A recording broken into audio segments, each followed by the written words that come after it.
mali naman na iniiyakan natin si Papa ngayon. Hindi pa naman siya patay eh. 50-50 pa lang. Ano ba? Kunyari nga lang, patay na. Para naman magkaroon ng cinematic value itong vlog natin. Lo? Dali, kaya na rin pamatay ka ba? Dali, magdagdag kayo ng mga luha niyo. Tuyong-tuyo na yung luha mo. Dali, taso. Oo. Magdagdag kayo niyan. Tapos idaan nyo lang sa ngawa tsaka sa yaw. Ay, edit out nyo yung patak na luha, ah. Baka makita to. Papa!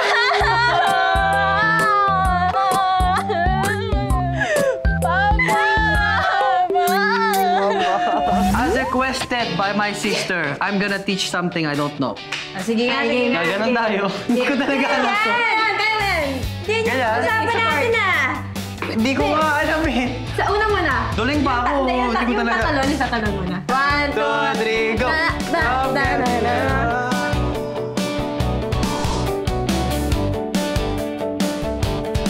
Happy birthday! Pero. Wish! Wish! Happy birthday! Wow, ah! Anong wish mo? Siyempre, sana manalo tayo ng 1 million. Tama. Sana. Para makapag-samgy?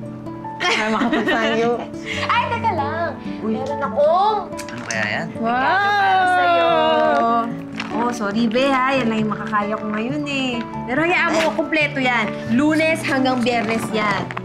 Tignan mo, dali. Oh! Ano yan? Regalo na, ulam pa. Award. Si Ate Kimberly ay kengkoy at magaling sumayaw. Ba? Si ate ay masungit. Nasanay kasi siya na laging mag-isa. Hindi siya sanay na may ibang tao dito sa bahay until dumating kami.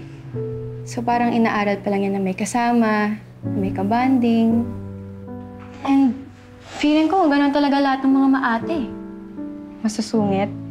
Lalo na pag nawala yung parents niyo. Sila yung magka-guide sa'yo to have a better household. Ganun si ate. Wala sa script yun, ah.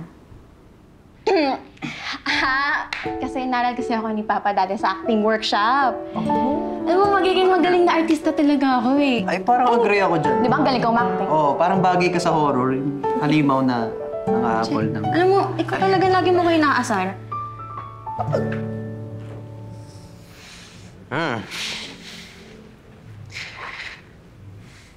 Ate, yung attire mo para sa interview ready na ah. Bilisan mo.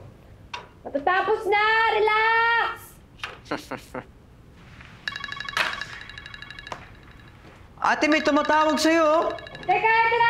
Palabas na! Sige, eto, matawag pa rin eh. Matawag pa rin oh.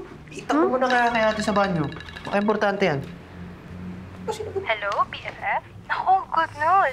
Ilalakad na daw ni Ninang ang papeles mo dito sa Canada. Balitaan mo ako kapag nanalo ka ng 1 million, ha? Kung hindi, edi gawan mo na lang ng paraan para maiwanan mo na yung mga kapatid mo. Ikaw naman kung atat na silang iwanan, di ba? So all of this is really just for a show, no? Yung 1 million is para umalis ka at iwan mo kami? Wow! May plano ka palang ganyan! Sorry kung pabigat kami sa'yo! Tasha, di naman sa ganun. Narinig na namin lahat, Kimberly. So all this time, yung tingin mo pa rin sa amin, kapatid sa labas. Gagamitin mo pa kami para sa 1 million mo? Sana di ka manalo! Tasha, sandali mag-explain ako!